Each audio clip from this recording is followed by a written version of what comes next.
Hello guys, আসসালামু আলাইকুম। আজকে আপনাদের সাথে শেয়ার করব জলপাইয়ের আচার কিভাবে তৈরি করা হয়। প্রথমেই জলপাই সিদ্ধ করে নেওয়া হয়েছে। এরপর এগুলোকে কলা পাতায় করে শুকাতে দেওয়া হবে রোদে। আপনারা দেখতেই পাচ্ছেন।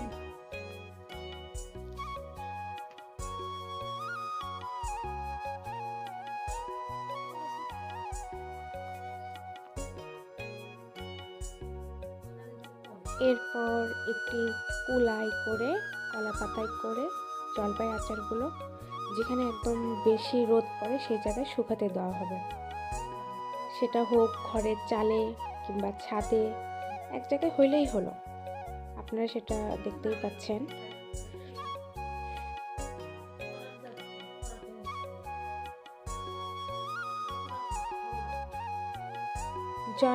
সিদ্ধ জলপাইগুলো রোদে শুকানোর পরে শুকনো মরিচ মাটির পাতিলে ভেজে নেব।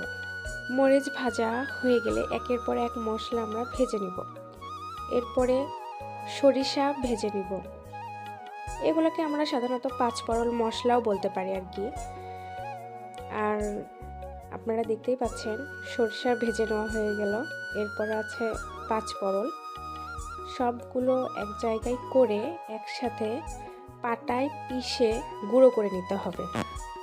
আপনারা দেখতে থাকুন।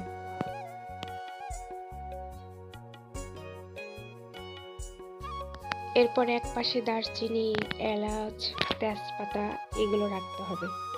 এরপরে দেখুন কিভাবে গুঁড়ো করা হচ্ছে।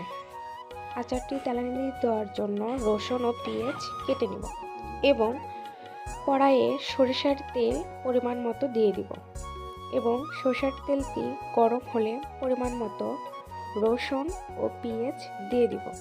আপনারা দেখতেই পাচ্ছেন তেলটি যখন গরম হয়ে গেছে তখন কিভাবে ফেনা উঠতেছে। এদিকে এটা গরম হতে হতে আমরা এই পাশে মরিচটা গুঁড়ো করে নিব।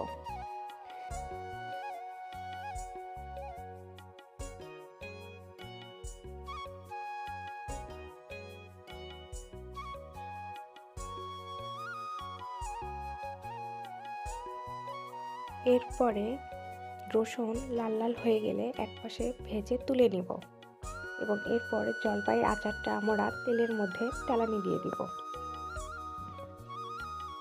পর ধীরে ধীরে নাড়তে থাকবো যাতে লেগে না যায়। আর নাড়তে নাড়তে বিভিন্ন রকমের মশলা আমরা এখানে অ্যাড করে দিব, যেমন মরিচের গুঁড়া, পাঁচফোড়ন এগুলো দিয়ে দিব।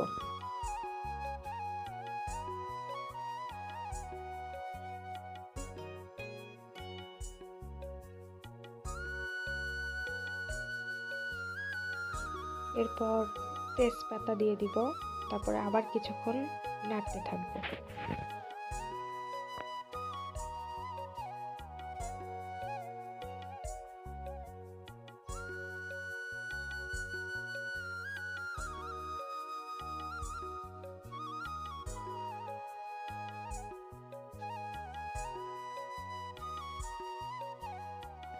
এরপর পরিমাণ মতো চিনি অ্যাড করে দিব। যদি মিষ্টি বেশি খেতে চান সেইভাবে পরিমাণ মতো আপনারা চিনি ব্যবহার করবেন। আর যদি কেউ টক খেতে চান তাহলে সেইভাবেই পরিমাণ মতো চিনি অ্যাড করে দিবেন। এরপর আবার কিছুক্ষণ নাড়তে থাকবো।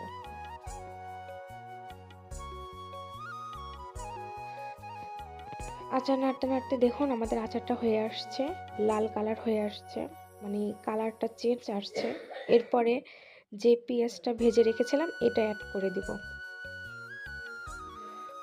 বাসায় অন্তত কেউ একবার হলেও এভাবে জলপাই আচার তৈরি করে দেখবেন, অবশ্যই ভালো লাগবে। ভিডিওটি ভালো লেগে থাকলে অবশ্যই লাইক ও কমেন্ট করবেন।